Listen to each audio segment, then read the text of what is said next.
Hey, it's Mastin Kipp, and today I'm going to talk to you about 6 steps for you to finally achieve prosperity. I get asked this question a lot. How do I achieve financial prosperity, and how do I create wealth in my life? And so I want to share with you 6 steps today that can help you really create that wealth, because I believe that abundance and wealth and prosperity is your natural birthright. And even if you haven't experienced abundance in your life, or maybe you have and you lost it, or maybe abundance has been natural for you, either way, there are 6 steps to really help you get there. And specifically, if you think it's impossible or you can't really wrap your mind around, well, what does prosperity even mean? Or what does abundance even mean? How do I get financially well? How do I create money in my life? So we're going to talk about that today, because there's really these 6 critical steps to help you find prosperity. So the first step you got to do is you got to burn the boats, which means you got to engage your nervous system. So what this means is, the age-old story, age-old adage is that there's this old famous story of the general who's trying to take this island, and they're outnumbered. And so what they do is the general burns the boats, and the soldiers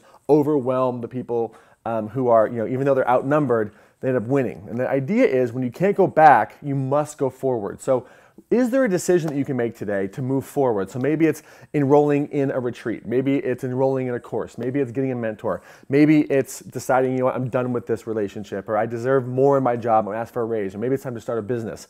You wanna make a decision you can't come back from, because when you delay making a decision, well, that's when your 6-month plan turns into 6 years of never doing it. When it becomes urgent for you to take action by quitting your job, or by drawing that line in the sand, all of a sudden you've engaged your nervous system, you're gonna get into motion, get into action. And then at that point, the second step is really important, to get a mentor. You gotta get a mentor who knows the road ahead.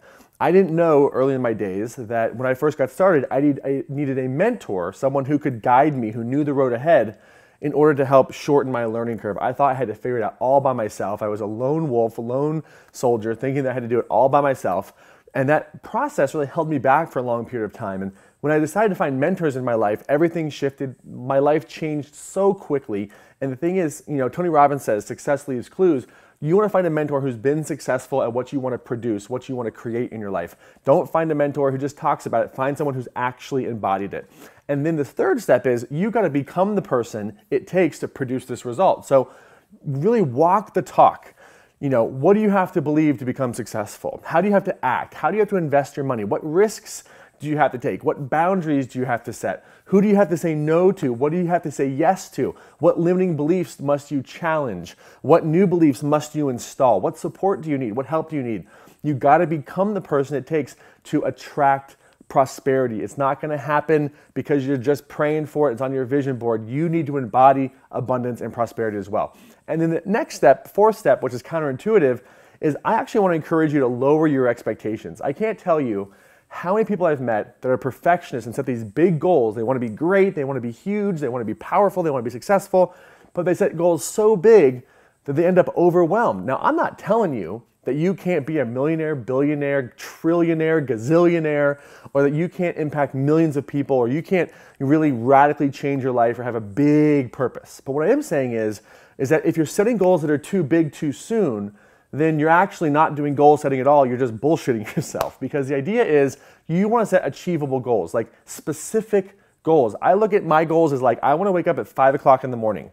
That's my goal, because I know if I move at 5 o'clock in the morning, then the rest of my day is completely different. I know, for example, Saturday night is kind of like danger zone for the cheat meal. So one of my goals is to make sure I have, a really healthy Saturday night. It's not big, massive, huge, transformative purpose, big thinking, which is fine, but a lot of people overwhelm themselves with goals and never get anywhere. They're just lying to themselves, and they feel bad because they didn't achieve the goal. Then they think it's impossible. But what's true is, you can dream big and big things can happen, but big things happen as a result of small, tiny baby steps. So get really present and really grounded and ask yourself, what is the next step for me? And then take that baby step, make it small, make it manageable, and make it consistently.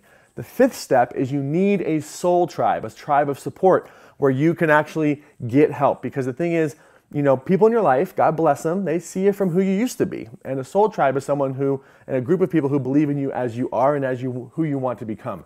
So they cheer you on. You don't have to do it by yourself. Find a soul tribe. This can be at a retreat, a seminar, an online course. There's lots of different places to find that soul tribe who can support you, who can breathe positivity into your life, who can nurture you, who can encourage you, who can tell you that they believe in you, who you can support as well.